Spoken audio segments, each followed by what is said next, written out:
Good Tuesday morning. We're still following St. James. I'll show you. It's the same theme. He's good. He's steeped in that culture. He's talking. I don't know who his audience is. I'm not a scholar. I don't know this stuff. I'm reading it, and I hear the echoes of the Greeks. You see, what I will call the echoes of the Mediterranean world. That part I have some understanding of. But look at how let me just show you how this is in many ways so theologically pure and also so Greek. I'll show it to you. Blessed is he who perseveres in temptation, for when he has been proven, he will receive the crown of life that he promised to those who, with Christ, had promised to those who love him. No one experiencing temptation should say, I'm being tempted by God. For God is not a subject to temptation to evil, and he himself tempts no one. It's very important. You're saying, where does temptation come from? The waywardness of the human heart. Watch what he says. Rather, each person is tempted when lured and enticed by his desire, not the devil, his desire. Then desire conceives and brings forth sin. And when sin reaches maturity, it gives birth to death, self-destruction. You see? That's powerful stuff, what he's writing there. See? It's not mythological in the sense of personalizing it. The devil made me do it. Remember Flip Wilson, the devil? No, he didn't. It's the instability of your own heart, your own desires. Okay? Yeah. Do not be deceived, my beloved brothers and sisters, he goes on. All good giving and every perfect gift is from above. Wait, that's he. And coming down from the Father of lights, with whom there is no alteration or shadow caused by change. God is eternal. So is truth eternal. So is goodness eternal. That's Greek. I'm not taking away from the Jews or Jewish Christians. I'm talking, this is Greek. He's talking to Greeks. They would say, Plato said it 400 years before him. Okay, oh yeah. See? But he puts it together with the gospel. The very thing the Greeks were thinking is personal. He sees it, and it's in the person of Christ. You see? That's the genius of it. James is smart. He is very, very gifted, okay? See, when he says there's no alteration or change, you're not going to get that from the Jews. The Jewish tradition, that is the ancient Jewish tradition, Hebrew Bible. God's changed his mind all over the place. I got mad at him. When he says it, God doesn't change his mind. There's no change in him. That's Greek. That's Plato. See? That's Plato. Plato spoke about the forms, the eternity of the forms, truth, beauty, and goodness. See? The Christian sees that as Christ. And they're right. See?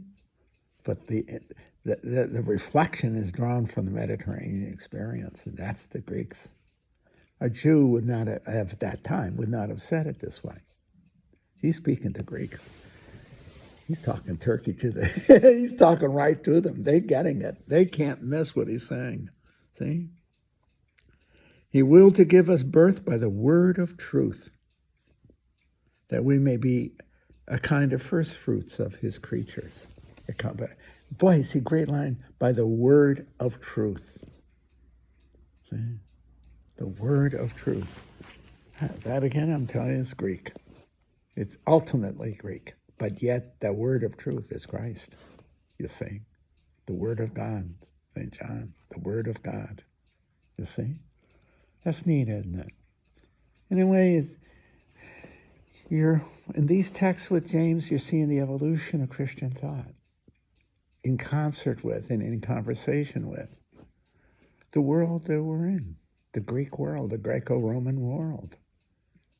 The globalization of the faith, you can see it in James here, in James's writing. He's talking to the people of his time. He's talking into the Mediterranean world, the Greek-Roman world, especially the Greek world. Conceptually, it's the Greek world.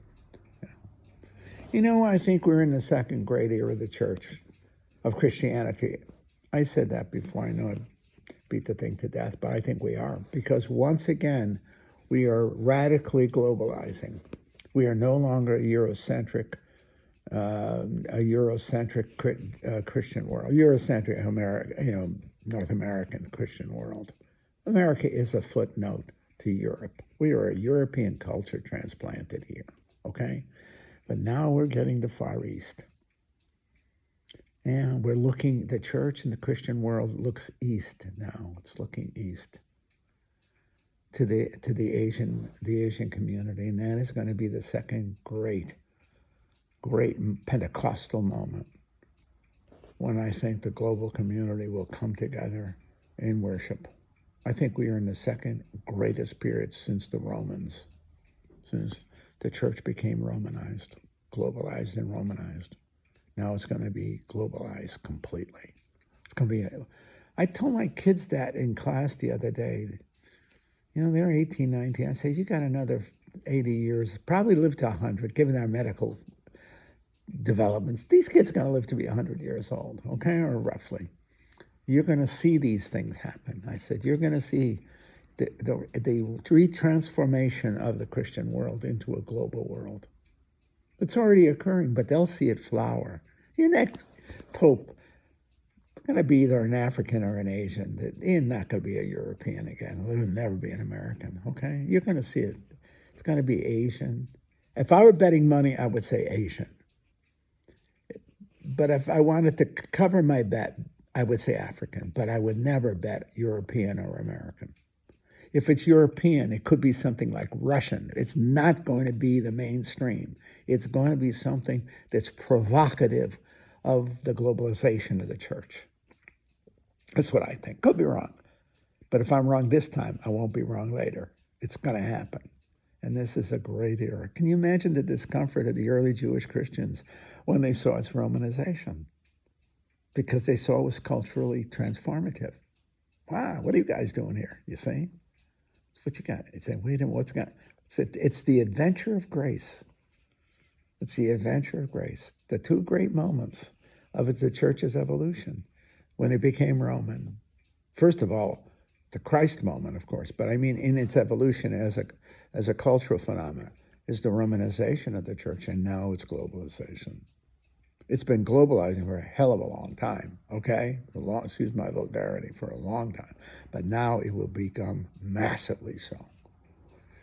The Vatican Council, Second Vatican Council, came about to re-evangelize the West as it neo-paganized itself, but also to look east. We're in a great era.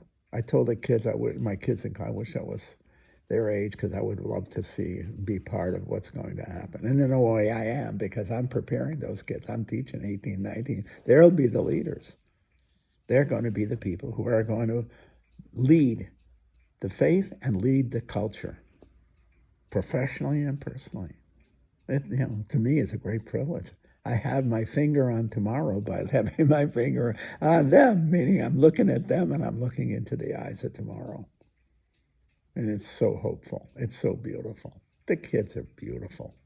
How could you not love these guys and gals? Good grief. They're wonderful. I mean it. What a privilege to be in their company, let alone to be talking to them. And they take me half seriously, if not very seriously, knowing that I'm so aware of the gift of being a teacher, not just a priest, but a priestly teacher in the context of the children of tomorrow, the leaders of tomorrow.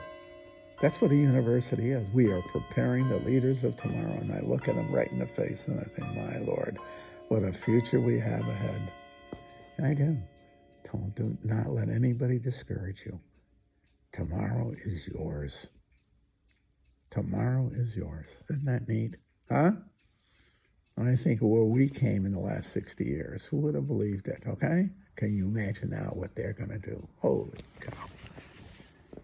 A truly global community in the church and beyond, a world community. Second greatest moment since the Romanization of the world in the 2nd century BC to the 5th century. Now, second time. Isn't that neat? And the church will be completely global.